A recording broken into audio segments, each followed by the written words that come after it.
রাত পোহালেই শুরু হচ্ছে বহুল প্রতীক্ষিত বাংলাদেশ পাকিস্তান ওয়ানডে সিরিজ। ঘরের মাঠে শক্তিশালী পাকিস্তানের বিপক্ষে মাঠে নামবে মেহেদী হাসান মিরাজের নেতৃত্বাধীন বাংলাদেশ দল। দৃষ্টিনন্দন ট্রফি জয়ের লক্ষ্য নিয়েই মাঠে নামবে দুই দল। এখন প্রশ্ন থেকে যায়, পাকিস্তানের বিপক্ষে কেমন হতে পারে টাইগারদের সম্ভাব্য একাদশ। ওপেনিংয়ে প্রায় নিশ্চিত ধরা হচ্ছে সাইফ হাসানের নামটি। সাম্প্রতিক পারফরমেন্সে তিনি দলের আস্থার অন্যতম নাম হয়ে উঠেছেন।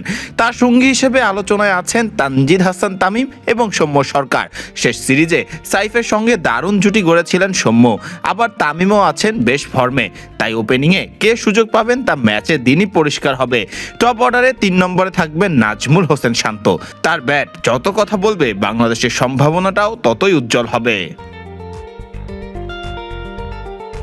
মিডল অর্ডারে দায়িত্ব থাকবে তাওহিদ হৃদয়ের কাঁধে। আর কিছুটা ভিন্ন ভূমিকায় দেখা যেতে পারে লিটন দাসকেও, যাকে 5 নম্বরে খেলানোর পরিকল্পনা রয়েছে। অনুশীলনেও হৃদয়ের সঙ্গে জুটি বেঁধে ব্যাটিংয়ের প্রস্তুতি নিয়েছেন লিটন দাস। দীর্ঘ প্রায় 16 মাস পর জাতীয় দলে ফিরছেন আফিফ হোসেন ধ্রুব।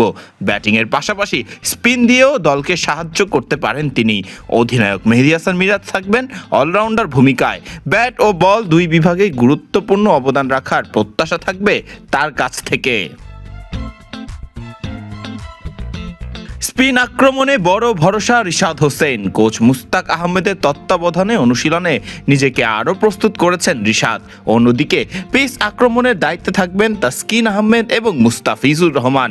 পাকিস্তানি ব্যাটারদের শুরুতে চাপে ফেলাই হবে তাদের মূল লক্ষ্য।